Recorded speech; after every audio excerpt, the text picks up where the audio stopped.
جب تم مسلسل غموں کی وجہ سے پریشان ہوتے ہو، بندہ مومن مصیبت غم کا مقابلہ صبر توکل سے کیا کرتا ہے، کیونکہ اللہ کا وعدہ ہے مومنین پر برحق ہے، اس لیے صبر کریں، نماز پڑھیں اور دعا کریں۔ اللہ پاک قرآن پاک میں ارشاد فرماتے ہیں، لا تحزن ان اللہ معنا، غم نہ کرو کہ اللہ ہمارے ساتھ ہے۔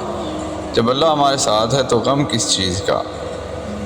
نبی کریم صلی اللہ علیہ وسلم نے فرمایا، جو شخص رات کو بیدار ہو کر یہ دعا پڑھے، لا الہ الا اللہ وحدہ لا شریک لہ، لہ الملک ولہ الحمد وہو علی کل شیء قدیر، الحمدللہ سبحان اللہ ولا الہ الا اللہ واللہ اکبر ولا حول ولا قوۃ الا باللہ۔ پھر پڑھے کہ اللہم اغفر لی، پھر کوئی دعا کرے تو اس کی وہ دعا ضرور قبول ہوگی۔ ہم بس دعا کرنے والے ہوں۔ نبی پاک صلی اللہ علیہ وسلم نے دعاؤں کے طریقے بتائے ہیں۔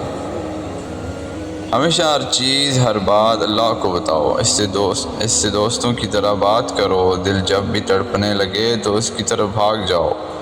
جب کچھ ناممکن لگے تب اس سے ممکن ہونے کی دعا کرو۔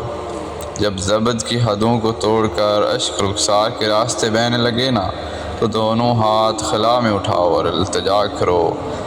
جب کبھی زندگی سے ہار جاؤ اور جیتنے کی چاہت دم توڑ دے تو آنکھیں بند کر کے اس کی موجودگی کو محسوس کرو۔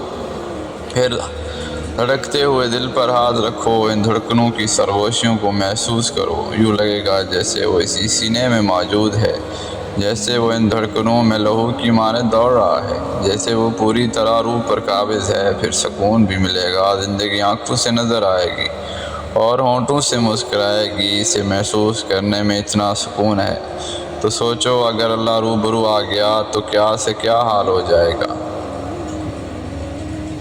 اب بس دعا کریں، اللہ سے فرمائیں، اللہ تو جانتا ہے نا کہ میں تیرے کن کے منتظر پر یہ دل کب سے صبر کیے ہوئے ہے۔ یا اللہ تیرا حکم سر آنکھوں پر، مگر روح درد سے تڑپ رہی ہے۔ اے جہانوں کے رب، تو خود فرماتا ہے کہ تجھ سے مانگ کر کوئی خالی ہاتھ نہیں جاتا۔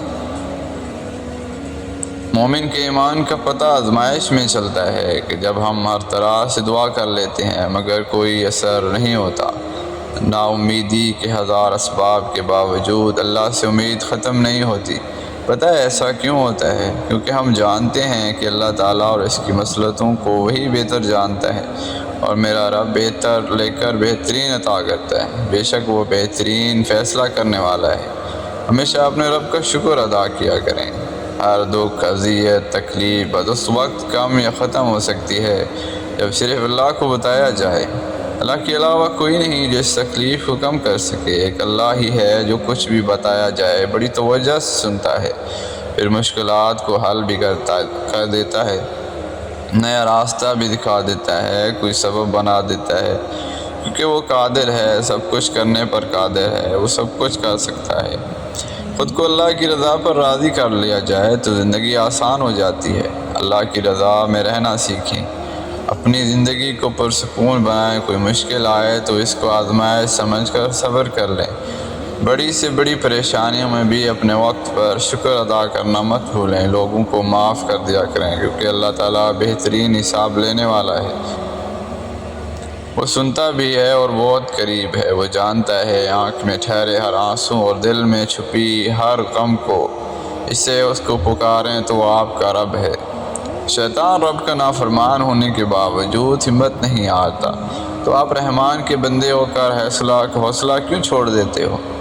اسی سے مانگتے رہیں۔ اگر تمہارے پاس جائے نماز ہے، تمہیں ضرورت کے وقت کندھے تلاش کرنے کی ضرورت ہی نہیں ہے، پھر تمہارے لیے اللہ ہی کافی ہے۔ یقین رکھو بے شک وہ بہتر کا ساز ہے۔ بس اللہ سے ہمیشہ مانگتے رہیں۔ زندگی